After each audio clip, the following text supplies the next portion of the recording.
kondisi terkini. Berdasarkan observasi dan data awal yang kami kumpulkan, kondisi terkini mengenai perilaku berlalu lintas mahasiswa di Unimed menunjukkan beberapa masalah yang signifikan, yaitu 1. Kepatuhan terhadap aturan lalu lintas.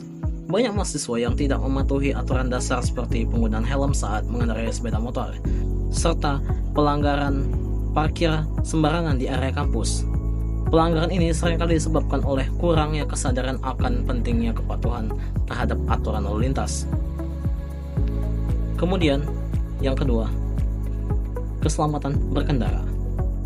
Menunjukkan bahwa beberapa mahasiswa mengabaikan perlengkapan keselamatan seperti sabuk pengaman dan helm. Selain itu, kami juga mencatat bahwa ada kecenderungan berkendara dalam keadaan mengantuk ataupun tergesa-gesa, yang mana hal itu dapat meningkatkan resiko kecelakaan. Yang ketiga, penggunaan kendaraan bermotor.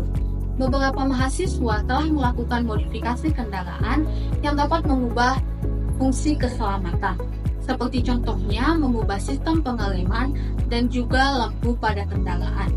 Penggunaan kendaraan yang tidak sesuai dengan standar keselamatan dapat meningkatkan risiko kecelakaan. Yang selanjutnya, permasalahan yang diangkat.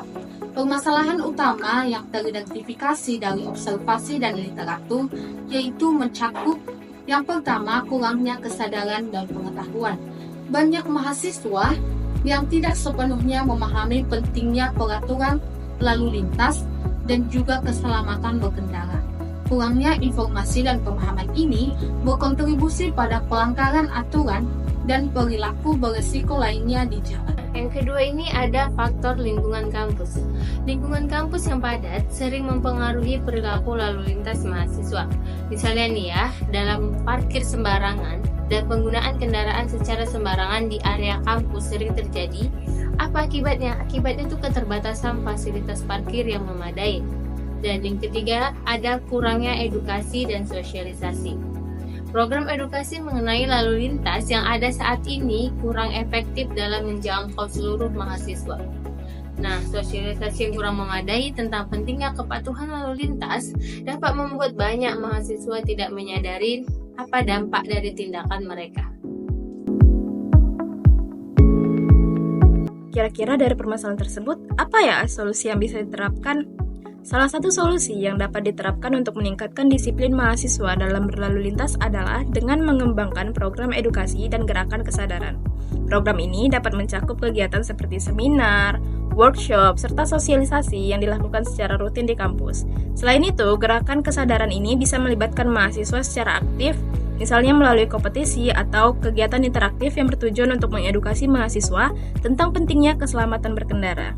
Solusi yang kedua bisa diterapkan dengan meningkatkan pengawasan dan penegakan aturan lalu lintas di lingkungan kampus. Pengawasan yang lebih ketat terhadap pelanggaran dapat dilakukan dengan melibatkan pihak yang berwenang seperti petugas keamanan kampus. Selain itu, sanksi yang tegas juga perlu diterapkan termasuk sistem peringatan yang bertujuan untuk mengurangi pelanggaran yang dilakukan oleh mahasiswa.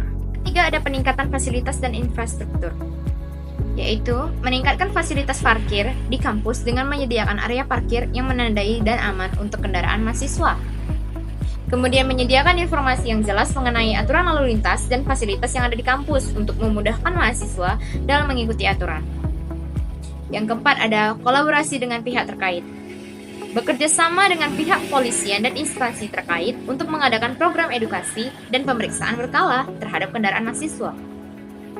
Kemudian, mengadakan dialog dan diskusi rutin dengan mahasiswa untuk memahami kebutuhan mereka terkait fasilitas dan keselamatan berlalu lintas.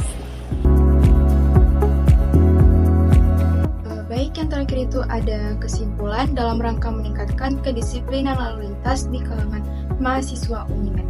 Penting untuk mengatasi masalah yang telah diidentifikasi dalam pendekatan melalui integrasi dan berbasis data. Dengan adanya solusi ini, kami berharap dapat meningkatkan peraturan lalu lintas dan berkendara yang baik di kalangan mahasiswa. Melalui edukasi, kolaborasi, dan peningkatan fasilitas, kita dapat meningkatkan atau menciptakan lingkungan yang damai dan tertib di jalan. Kami ingin mengucapkan terima kasih kepada semua responden kuesioner dan pihak-pihak yang telah mendukung kami dan memberikan kami informasi yang berharga untuk penelitian ini.